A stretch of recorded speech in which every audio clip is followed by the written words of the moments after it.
Okay, let's talk about estate planning, but not just any estate planning. We're talking about a version with a huge ticking clock attached to it. There's this massive, really time-sensitive change on the horizon that people are calling the 2025 sunset. And you know what? It's set to affect way more families than you might think. So let's break down exactly what's happening and why it really matters. First things first, let's tackle a huge misconception. When I say estate tax, what's the first thing that pops into your head? Probably, mega yachts, private jets, sprawling mansions, right? The common wisdom is that this is a tax just for the super, super wealthy. But is that really true anymore, especially with the changes that are just around the corner? And to be fair, you can see why people think that right now. For 2025, the federal estate tax exemption, that's the amount you can pass on completely tax-free, is a mind-boggling $13.99 million for one person. If you're married, that's nearly $28 million. I mean, with numbers that high, it's pretty easy to just tune out and think, yeah, this has nothing to do with me. But that's all about to change. And here it is. This is the ticking clock. See that tall bar? That's today. But at the end of 2025, this historically high exemption is scheduled to just sunset. That's the official term. The law that created it simply expires. And look what happens. The exemption gets cut by nearly half, dropping back to a level of around $7 million once you adjust for inflation. Now, this isn't some small tweak. It's a giant cliff, and it creates a very, very narrow window of opportunity. So why does this matter so much? Well, because when that threshold drops to around $7 million, the federal estate tax is suddenly not a billionaire's problem anymore. For a lot of families, especially if you live in a high-cost area, you'd be surprised how quickly things add up. A family home, some retirement accounts, a life insurance policy, that can easily push an estate over that new lower limit. And every single dollar above it could get hit with a brutal 40% tax. But hey, the good news is you are not powerless here. Not at all. There are some really well-established, super effective strategies you can use to reduce the size of your taxable estate.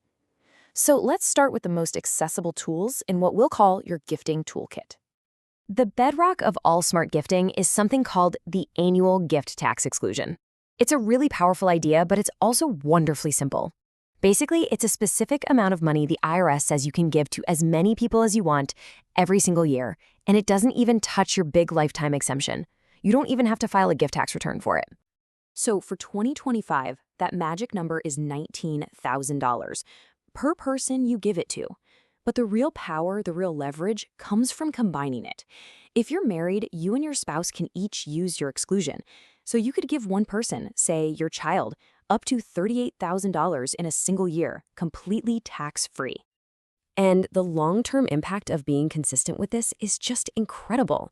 I mean, it might not feel like a huge amount each year, but think about it like this. A couple giving that $38,000 to their 3 kids every year for 20 years, they could move over $2.2 million out of their estate. And if that money grows over time, we could be talking about over $5 million that will never ever be subject to estate tax. It really adds up. Now, beyond those smaller annual gifts, the most urgent strategy, the one with the real deadline, is to use that massive $13.99 million lifetime exemption before it vanishes. By making larger gifts now in 2024 or 2025, you essentially lock in the use of this high exemption. The IRS has already said they won't claw it back. It is a classic use it or lose it situation. All right, so for those of you with larger estates or maybe more complex family dynamics, the toolkit gets even more sophisticated. Let's touch on a few advanced strategies that go way beyond just simple direct gifting. Okay, this is a huge one. This distinction trips so many people up.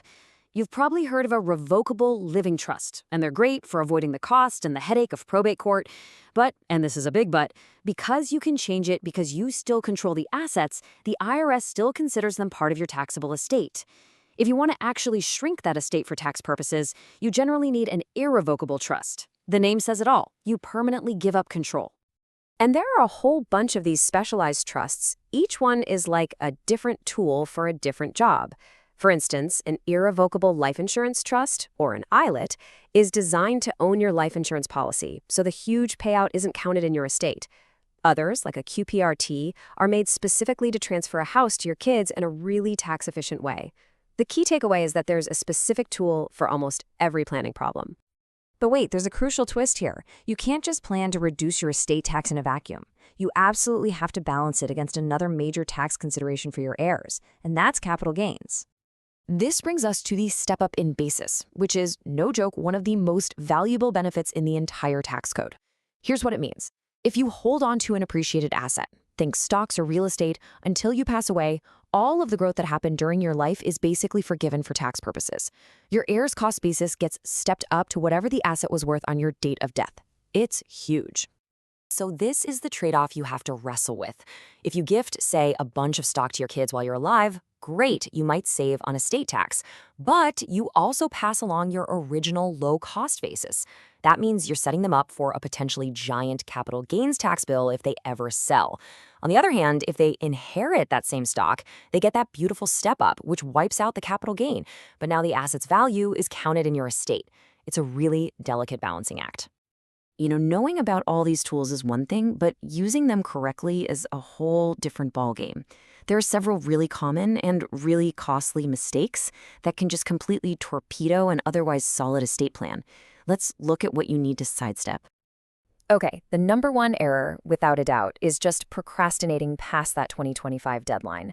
But there are others that are just as damaging. Forgetting to update beneficiary forms on your 401ks and life insurance policies, those forms override your will, Another big one, owning your life insurance in your own name. That can needlessly inflate your taxable estate. Then there's failing to file for portability when a spouse dies, which lets you use their leftover exemption. And finally, not planning for liquidity, which can force your kids to sell off the family cabin or other cherished assets just to pay the tax man. So it all comes back to this simple timeline. Right now, today, we are in this really unique moment with a massive exemption, but that window is closing, and it's closing fast. At the end of 2025, that opportunity is gone. And in 2026, we wake up in a whole new world where a lot more families find themselves facing a potential 40% tax. At the end of the day, this isn't just about tax codes and trusts and numbers on a page. It's about protecting the value you've spent a lifetime creating. It's about making sure your legacy passes to the people and the causes that you care about the way you want it to. The rules of the game are about to change. The time to get your plan in order is now. The only question left is, are you ready?